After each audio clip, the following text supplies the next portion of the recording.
Millionaire jealous out of control when stranger touches beautiful secretary's hand. Hello everyone. Before we begin today's story, I have a small favor to ask. Please hit subscribe and turn on the notification bell so you never miss our channel's new videos. It's quick, free, and the best way to support us in bringing you more dramatic stories. Your support means the world to us. Where are you watching from? Drop your city or country in the comments below. Thank you very much. Now, let's get back to our main characters. The crystal chandeliers above the ballroom shimmered like frozen stars, and laughter echoed through the glass hall. Every camera flash painted a moment of luxury tuxedos, champagne, diamonds. At the center of it all stood Daniel Reed, the kind of man people whispered about before he even entered a room. Tall, sharp, jawed, confident, the youngest self-made millionaire in New York's tech empire.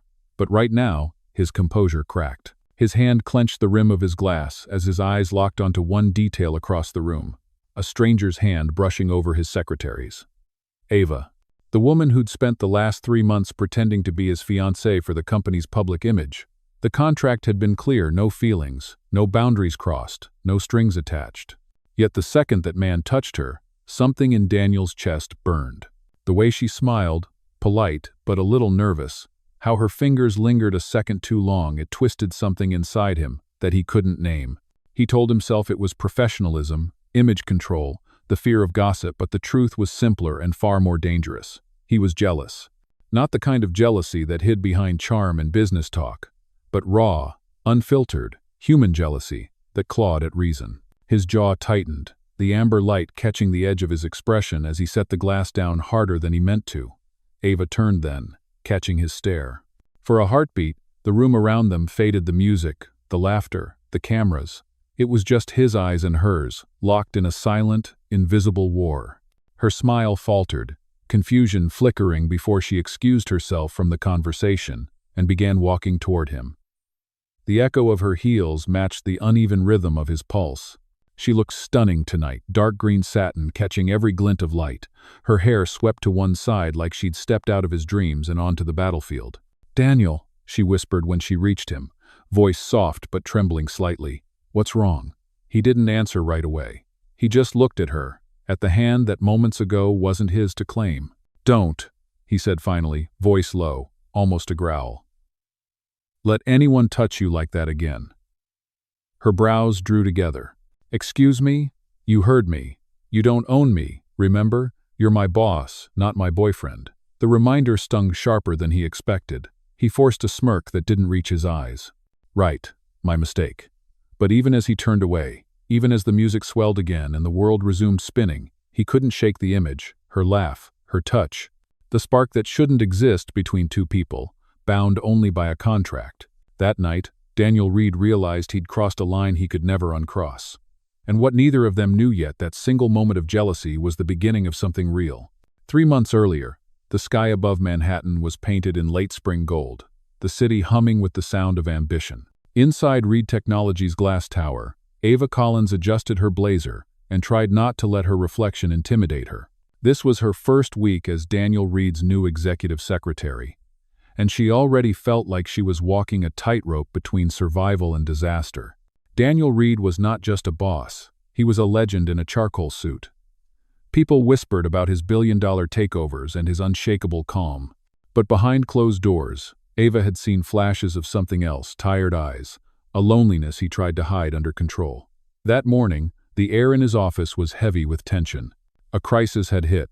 A rival company leaked rumors about Daniel's unstable personal life, shaking investor confidence before a major merger. His publicist suggested an image fix a stable relationship. A fiancé. "It is ridiculous," Daniel muttered, staring at the skyline, voice low but sharp. "I do not do pretend." The PR director's voice was careful. "Sir, without a personal stability narrative, the board might push the merger back." He turned, his gaze slicing through the room until it landed on Ava, who was taking notes quietly. "Miss Collins," he said, "do you believe in pretending?" She blinked, caught off guard. "Pretending, sir?" "Yes, pretending to be something you are not. To protect what matters." Ava hesitated. "Sometimes it is the only way to survive." That answer stayed in his mind longer than he wanted to admit. 2 days later, he called her into his office again. "I need a temporary arrangement," he said simply. "You will act as my fiancée for the next quarter. It is purely professional. I will compensate you accordingly." The words dropped between them like cold glass. Ava stared, trying to process what she just heard. "You mean pretend to be engaged to you? For real events?" "For optics," he replied flatly. "Events, press, investors. It will help the merger close smoothly." "And if I say no?" Daniel leaned back, his expression unreadable. "Then I will understand. But I also cannot guarantee your position here will remain untouched. The board is looking for stability, and I am under scrutiny." It was not a threat. It was reality spoken in his usual calm tone. Ava's chest tightened. Rent was due, her student loans unpaid, and her mother's hospital bills were piling up. She needed this job more than her pride wanted to admit. "If I agree," she said quietly, "I need it in writing." His lips twitched, half amusement, half admiration. "Of course, I like that you are thorough." The following afternoon, they signed the agreement. No intimacy, no romantic involvement, no personal interference. A clear start and end date. The contract even specified a safe word if public situations got too uncomfortable. Yet as Daniel slid the ring box across the table toward her, something unspoken lingered in the air. "Wear it at events only," he said, his voice softer now. "It is a symbol, nothing more." Ava nodded, slipping the ring onto her finger. It was simple, silver, but the way it gleamed under the office light made her pulse race. She forced a steady smile. "Understood." Daniel studied her for a long second, then turned back to his desk. "Our first appearance will be Friday night at the charity gala. You will be fine. You always are." When she left the room, he exhaled slowly, staring at the city lights stretching below like constellations. He told himself this was business, just business. But deep down, he already knew something about Ava Collins was going to ruin his perfect balance. He just did not know how soon. Friday night arrived faster than Ava expected. The city glowed beneath a curtain of soft rain as black cars lined the steps of the Metropolitan Grand Hall. Inside, the gala pulsed with energy music, camera flashes, the clink of champagne glasses. Ava smoothed the satin of her emerald dress and tried to steady her breathing. Her reflection in the mirror looked like someone else, someone composed, elegant, and confident. But her hands trembled slightly as she adjusted the silver ring on her finger, the ring Daniel Reed had given her 3 days ago, as part of their contract. A symbol, he had called it, nothing more. Yet under the chandelier light, it caught every flicker of gold, as if mocking the lie it stood for. "You are late." Daniel's voice came from behind her, smooth but taut. She turned, and for a moment forgot how to breathe. He wore a black tuxedo, perfectly tailored, and the subtle scent of his cologne hit her like static. "Traffic," she replied, forcing a smile. "You look different." His eyes traveled over her dress, then met hers again, unreadable. "That is the point, Miss Collins. Tonight, you are not my secretary. You are my fiancée." The word felt strange on her skin. She nodded, slipping her arm through his as they walked toward the waiting cameras. The flashes erupted like fireworks, and Daniel leaned in, whispering, "Smile, but not too much. They can smell nervousness." Ava laughed softly through the tension. "You should teach a class on how to fake emotions." "I already do," he murmured back, lips barely moving. "It is called being a CEO." For the next hour, they played their parts flawlessly. Daniel introduced her to investors, and Ava smiled, shook hands, and remembered every name. When the chairman's wife complimented her earrings, Ava thanked her gracefully. When reporters asked about their relationship, Daniel simply placed a hand at the small of her back, subtle yet possessive, and said, "She has been my calm through chaos." The crowd swooned. Ava blinked, surprised by the warmth in his tone. Was he acting or did he mean it? Later, on the terrace away from the crowd, Ava leaned against the railing, breathing in the night air. The city stretched endlessly below, a sea of lights. Daniel joined her, loosening his tie. "You handled that perfectly," he said. "Thank you," she replied, eyes still on the skyline. "I did not expect this to feel natural." He studied her profile, the way her hair moved in the breeze. "You learn fast." She glanced at him. "And you, mister?" Reed are very good at pretending to care. His lips curved faintly. Maybe I am better at it than I should be. For a moment, silence stretched between them, soft but heavy. Then he straightened, switching back into his business tone. The next event is next Friday. You will need to stay at my residence the night before. It will make the press coverage cleaner. There are spare rooms. Your residence? Ava repeated, startled. You mean your penthouse? Yes, he said simply, as if inviting someone to borrow a pen, not enter his private world. She hesitated, then nodded. Understood. Good. He turned to leave, then paused. Ava. She looked up. Yes? His voice dropped lower, the mask slipping for just a second. You were never late. You just wanted to make an entrance. Her breath caught. Before she could reply, he was gone, disappearing into the ballroom's glittering light. As the music swelled behind her, Ava touched the ring again and felt something she could not name, half fear, half something warmer. The contract had been clear. No feelings, no lines crossed. But tonight, for the first time, she realized how dangerous pretending could become when the heart stopped knowing what was real. The following Friday came with a rush of meetings, deadlines, and an unspoken tension that clung to the air like humidity before a storm. Ava spent the morning finalizing documents, her eyes darting toward Daniel's office more than once. Ever since the gala, something had shifted between them. He was quieter, more thoughtful, as if every glance carried an echo of that moment on the terrace when he had almost sounded human. By late evening, the city outside the tower windows was a blur of lights when Daniel's voice came through her intercom. Miss Collins, be ready in 15 minutes. The driver will take us home. The word home hung in her chest as she packed her laptop. She had stayed in countless hotels for company events, but the idea of stepping into his world, his real world, felt like crossing a line no contract could define. The elevator ride to the top floor of the building was silent except for the soft hum of the machinery. When the doors opened, Ava followed Daniel down a private corridor to a set of glass doors that slid open automatically. The penthouse unfolded before her in a panorama of marble, glass, and city skyline. Floor-to-ceiling windows looked out over Manhattan, the river shimmering below like melted silver. Welcome to the illusion, Daniel said dryly, tossing his keys on the counter. Most people assume this is where happiness lives. It looks like it could be, Ava replied softly, setting her bag down. Only if you like the sound of silence, he said, removing his jacket. The guest room is down the hall. I will have someone bring dinner up. She nodded, but something in his tone made her pause. You do not have to be polite, Mr. Reed. You can tell me to stay out of your way. He looked at her for a long moment. If I wanted you out of my way, I would not have asked you here. The honesty in his voice unsettled her more than any command could have. Later that night, after dinner, Ava found herself alone in the living room, standing before a wall of photographs, black and white images of Daniel at various company events, shaking hands, signing contracts, always surrounded by people yet looking completely alone. When he appeared behind her, she startled slightly. You have been busy building empires, she said, and forgetting what home looks like. Home is a distraction, he replied. Feelings are distractions. Maybe, she said, turning to face him, but sometimes distractions are what keep people alive. For a heartbeat, neither spoke. Then Daniel's phone buzzed. He checked the screen, his jaw tightening. I need to take this. Do not wait up.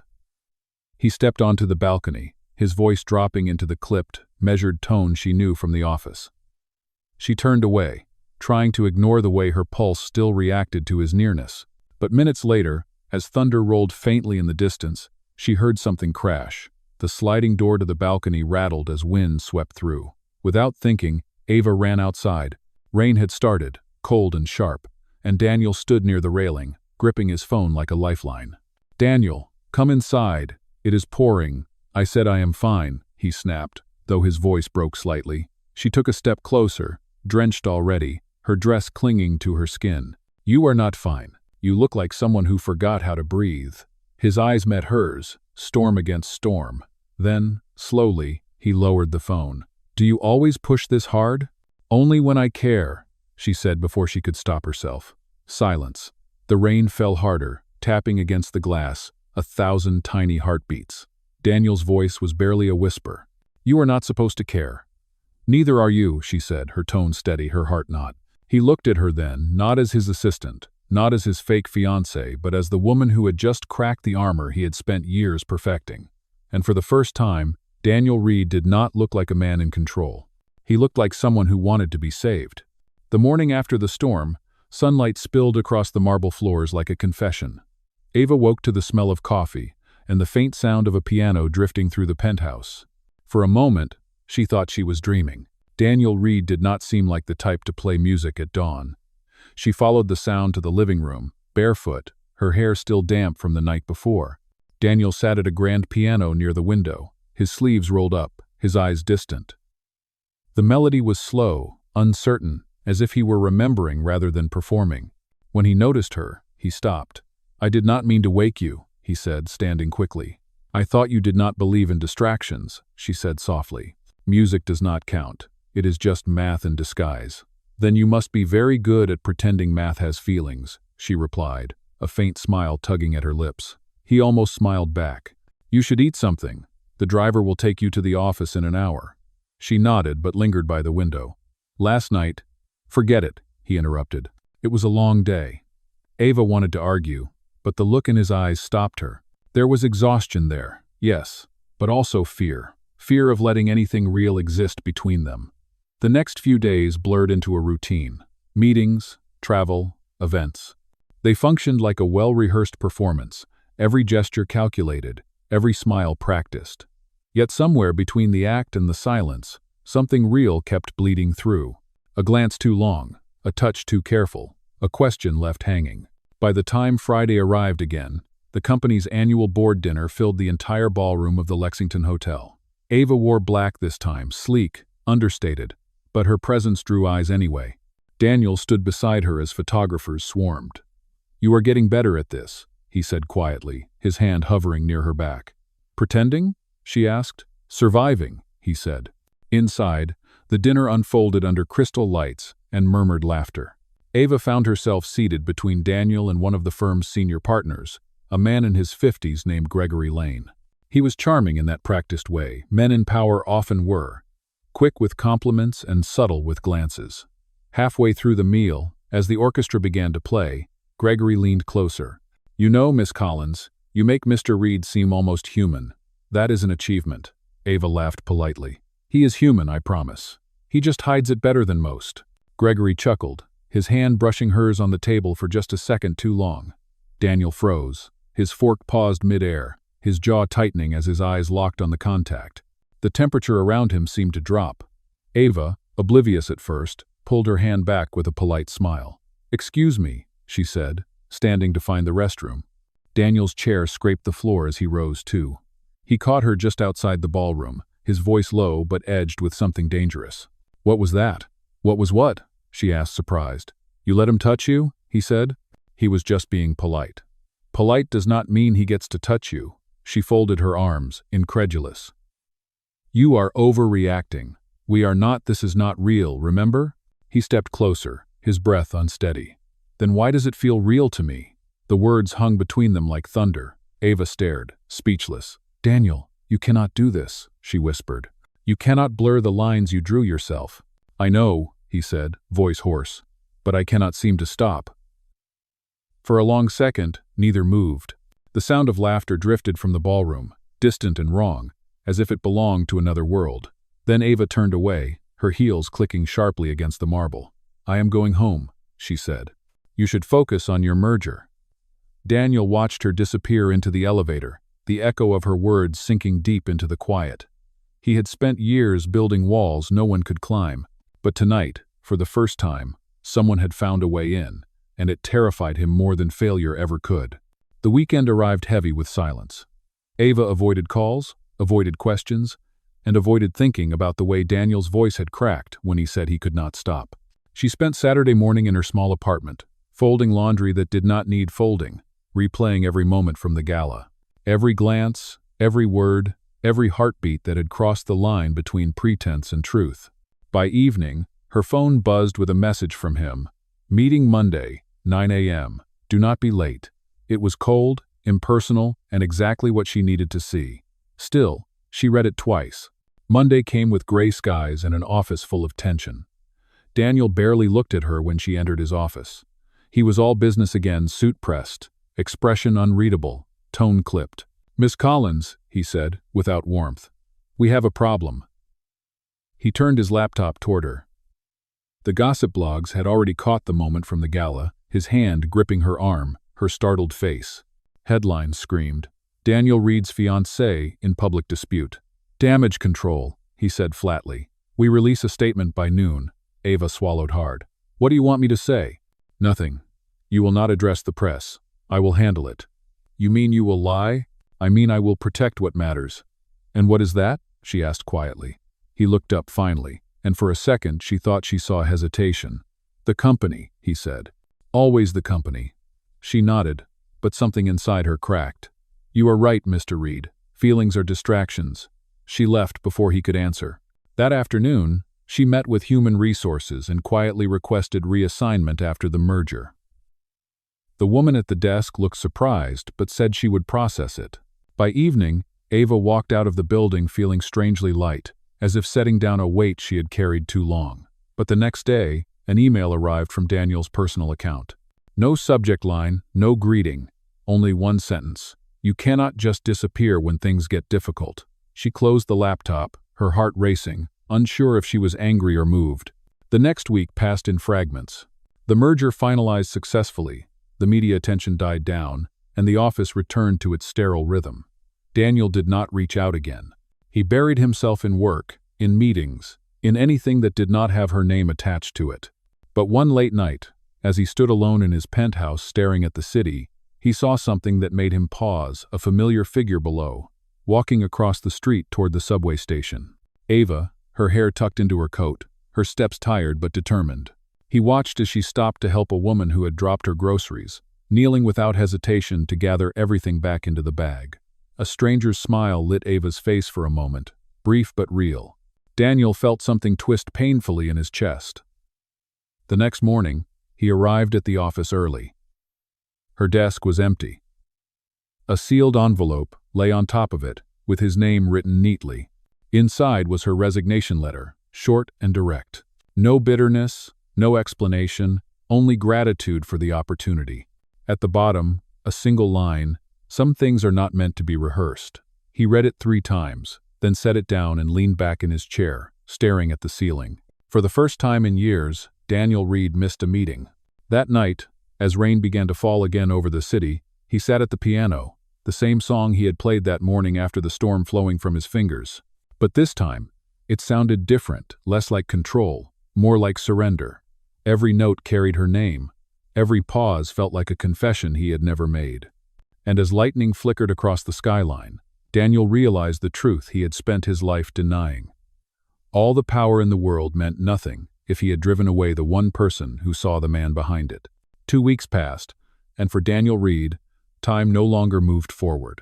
It only circled back to the same silence, the same emptiness that filled his penthouse and office alike. The merger was complete, the investors satisfied, and the company's stock was soaring, but none of it meant anything. He had won every battle except the one that mattered. Every time he walked past her empty desk, the absence screamed louder than applause ever could. Late one night, as he sat alone in his office, surrounded by the soft hum of the city below, his assistant entered quietly. "Sir, there is something you should see," she said, placing a tablet on his desk. A video played an interview from a local nonprofit channel. Ava stood in front of a community center, her smile genuine, her hair tied back. "We are expanding the free mentorship program," she said. "It helps underprivileged students get internships and job training. Everyone deserves a chance to start somewhere." Daniel's throat tightened as he watched her speak with the same calm determination she once brought to his office. The interviewer asked, "What inspired you to do this?" Ava paused, her gaze thoughtful. "Sometimes people just need someone to believe in them. Even if it starts as pretend, it can still become something real." Daniel froze. The screen reflected in his eyes like a mirror, showing him the man he had been: powerful, controlled, and completely blind. He grabbed his coat and left the building without a word. The drive across town was a blur of headlights and regret. The rain had started again, soft but steady, the kind that turned the city into watercolor. When he arrived at the community center, the lights inside were dim. Ava was there, stacking boxes of supplies near the door. She did not notice him at first, He stood for a moment, watching her move, the rhythm of her hands calm and precise. Finally, he spoke. "You always did like fixing what is broken." She turned sharply, surprise flashing across her face. "Daniel, I saw your interview," he said, stepping closer. "You are doing good work." "Thank you," she said carefully, maintaining distance. "Why are you here?" "Because I made a mistake," he admitted, his voice low. "I thought I could separate business and feeling. I thought I could build something real, without risking anything real. I was wrong." Ava looked at him for a long time, her expression unreadable. "You do not get to come here and say that like it changes everything." "I know," he said quickly. "I do not expect forgiveness. I just need you to know that I see you now, the person behind the contract, behind the patience, behind every word you never said." "And what do you see, Daniel?" she asked quietly. "I see the woman who made me want to be human again." The words hung in the air, fragile and dangerous. For a moment, neither of them moved. Then Ava sighed and looked away. "You cannot undo what happened. I left because I needed to remember who I was without pretending." "Then let me help you do it," he said. "Not as your boss, not as anything but a man who wants to try for real." Her eyes softened slightly, but her voice remained steady. "You think one confession erases months of control and silence?" "No," he said, shaking his head. "But it is a start." The rain outside grew heavier, drumming against the roof. Ava glanced toward the door, then back at him. "You should go, Daniel. You do not belong in this world." He stepped closer, rainwater dripping from his coat onto the floor. "Then maybe this is exactly where I am supposed to be." She held his gaze, torn between anger and something she did not want to name. Finally she whispered, "Do not make promises you cannot keep." "This time," he said softly, "I am not pretending." And for the first time since she left, Ava did not turn away. Days turned into weeks, and Daniel kept showing up at the community center. At first, Ava thought it was guilt. Then she realized it was persistence. Every morning, he arrived before the volunteers, rolling up his sleeves, carrying boxes, fixing broken chairs, or painting walls that had long lost their color. No cameras, no assistants, no headlines, just him, quietly learning how to be useful in a place that did not care about money. The first few times, Ava ignored him. She refused to give him the satisfaction of thinking his presence meant forgiveness. But one morning, when she found him sitting on the floor helping a child assemble a science kit, something inside her softened. The little boy laughed, showing Daniel how to connect the wires. Daniel smiled, a real, unguarded smile that caught her off guard. It was the first time she had seen him look alive since the day she walked away. Later, during lunch, Ava finally sat beside him. "You do not have to keep coming here," she said. "You are not earning points." Daniel wiped paint from his hands. "Maybe I am not trying to earn anything. Maybe I am just trying to learn how to stay." "Stay?" she repeated. "In a place that is real," he said. "For the first time, I feel like I am not pretending." She looked at him, uncertain whether to believe it. "People like you do not stay," she said. "You visit, you fix things, you leave." Daniel met her eyes steadily. "Then tell me what I have to do to prove you wrong." The next week, he showed up with a proposal, not a corporate document, but a plan. "The mentorship program needs funding," he explained. "I want to build a permanent facility, classrooms, equipment, training. I will fund it, but you will lead it. It will be your project." Ava hesitated. "You think money fixes everything?" "No," he said quietly. "But it can build something that matters, if it is in the right hands." She studied him, trying to find the catch. "And what do you want in return?" "A chance to keep showing up," he said simply. Ava exhaled slowly. "You never stop negotiating, do you?" "Only when the outcome is worth it," he replied. "This time, it is." Against her better judgment, she agreed. The following months became a whirlwind. The project took shape faster than anyone expected. Daniel handled logistics and permits while Ava trained volunteers and managed daily operations. They worked side by side, arguing, laughing, learning each other's rhythms again. Sometimes they forgot where the act had ended and the truth had begun. On the day of the grand opening, the new building gleamed with glass windows and bright banners. The press gathered outside, but for once, Daniel did not seem interested in cameras. As Ava stood on stage to give her speech, she noticed him in the crowd, standing at the back, hands in his pockets, watching her like she was the only person there. This center is proof that change begins with choice, Ava said into the microphone. A choice to care, to rebuild, to believe again. The audience applauded, but her gaze stayed locked on Daniel. When the ceremony ended, he walked toward her through the crowd. "You did it," he said. "No," she replied, smiling. "We did it." "Ava," he began, but his voice faltered. "There is something I need to say before the world takes you away from me again." She blinked, unsure what he meant. He stepped closer, his tone soft but steady. "I spent my life buying everything I could, except the one thing I wanted most, something real. You gave me that without asking for anything in return.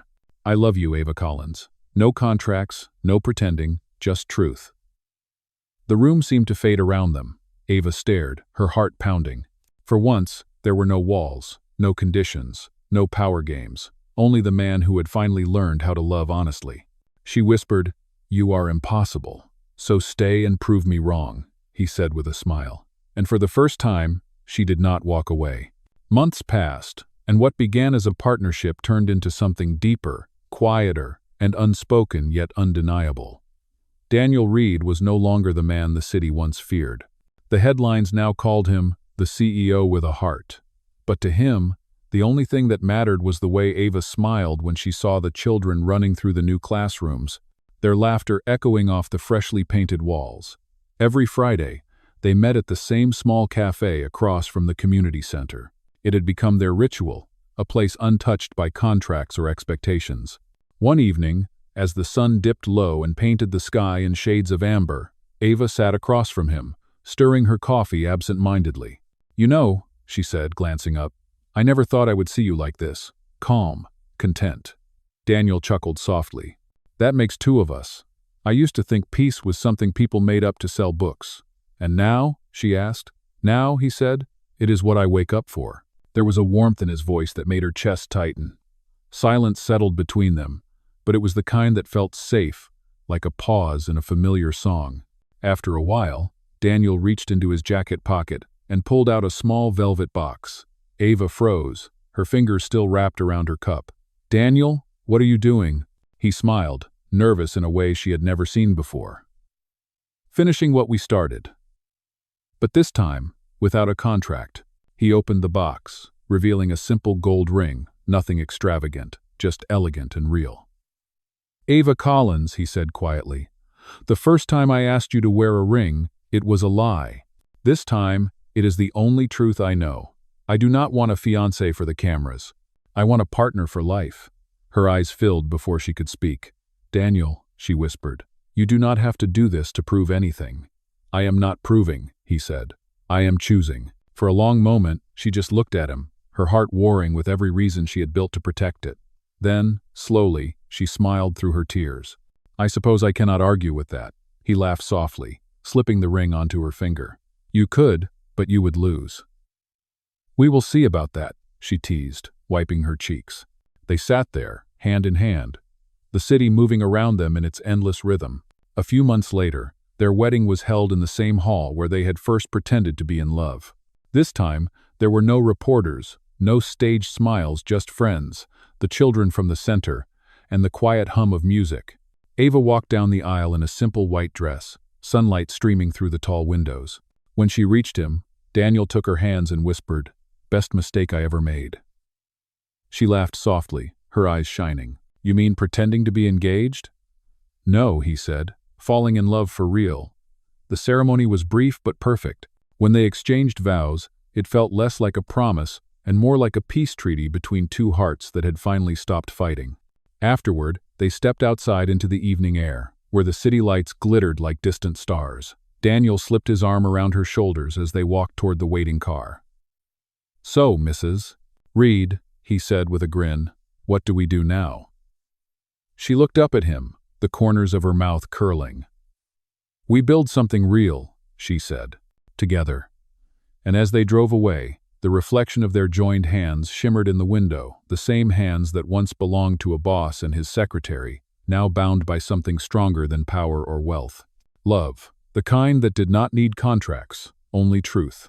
In the distance, the community center lights glowed like a promise kept, and the rain began to fall softly again, just as it had the night everything changed. This time, they did not run from it. They simply let it fall.